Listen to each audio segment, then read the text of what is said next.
Nous remercions Monsieur le Président de l'Assemblée nationale. Nous prions le docteur Marie-Madeleine Borontour, président de la Cour constitutionnelle, de bien vouloir prononcer son discours.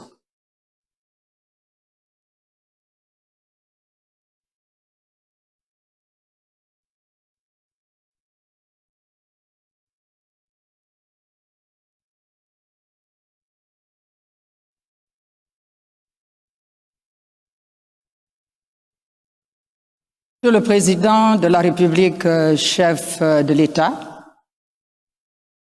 c'est toujours avec enthousiasme que la Cour constitutionnelle prend part à ce noble rituel républicain de présentation des vœux de Nouvel An à Votre Excellence, première institution de la République, garant politique de la Constitution. Cette heureuse tradition me vaut encore une fois l'insigne honneur de vous présenter les vœux sincères de pleine santé, de paix intérieure, de sérénité et autant de discernement que les juges constitutionnels, les assistants, l'ensemble du personnel administratif, moi-même et les membres de ma famille formulons à Votre Excellence pour l'accomplissement efficient des lourdes charges que le peuple gabonais vous a confiées.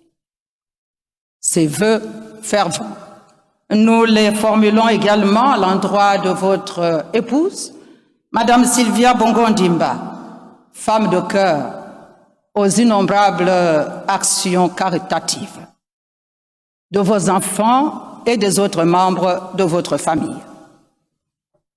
Monsieur le Président de la République, l'année qui vient de s'achever a été particulièrement dense au regard de l'intense activité que vous avez déployée tant sur le plan intérieur que extérieur, notamment dans le domaine environnemental.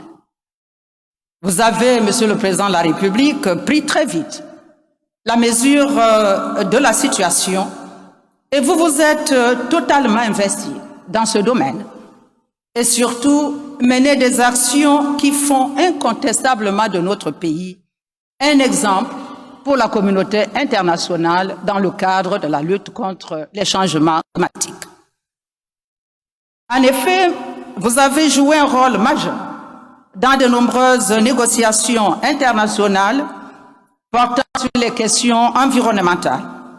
Et vous avez su, sur le plan interne, continuer à préserver notre environnement, nos forêts, qui représentent plus de 80% de notre territoire, notre biodiversité, dont la richesse est inestimable, et notre territoire maritime. La Cour constitutionnelle, par ma voix, vous adresse ces différentes félicitations pour ces succès et ces avancées qui honorent naturellement notre pays. La tâche reste néanmoins immense, car la protection de l'environnement doit s'accompagner d'une amélioration significative du bien-être des populations et de la justice sociale.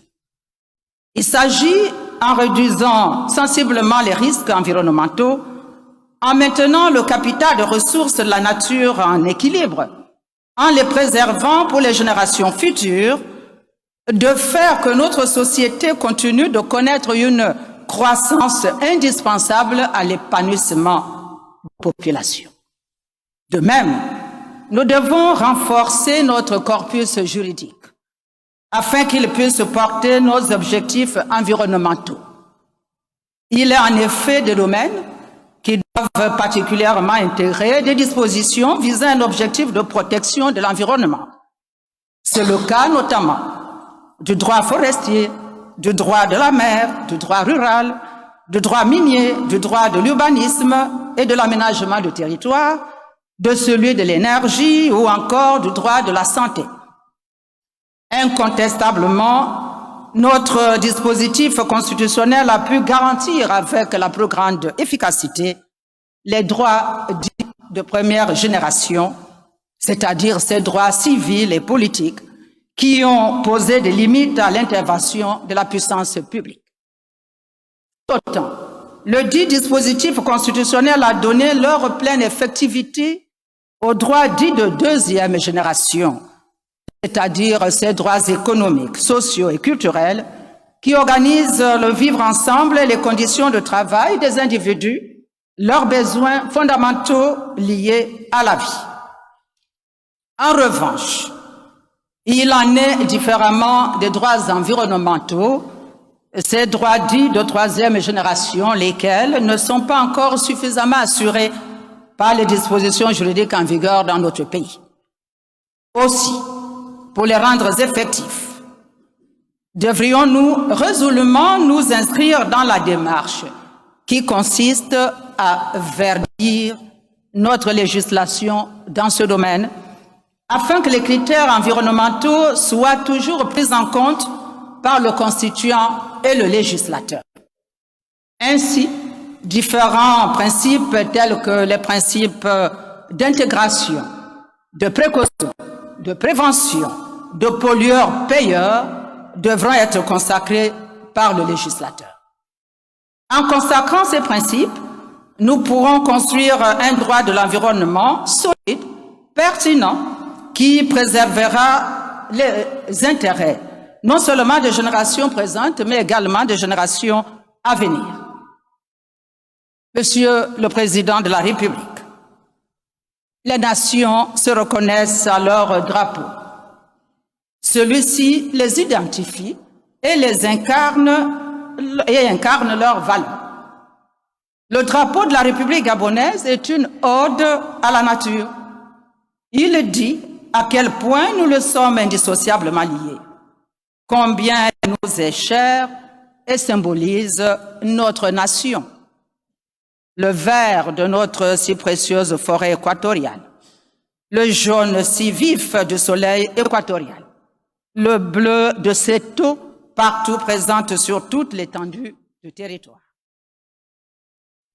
De ce drapeau, Monsieur le Président de la République, vous en êtes le porte-étendard. La Cour constitutionnelle, par ma voix, vous renouvelle très respectueusement ses vœux les meilleurs pour l'année 2023.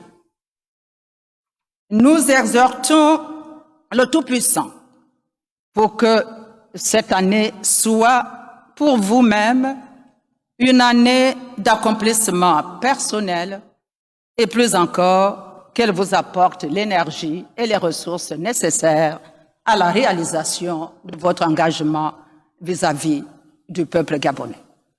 Je vous remercie de votre aimable attention.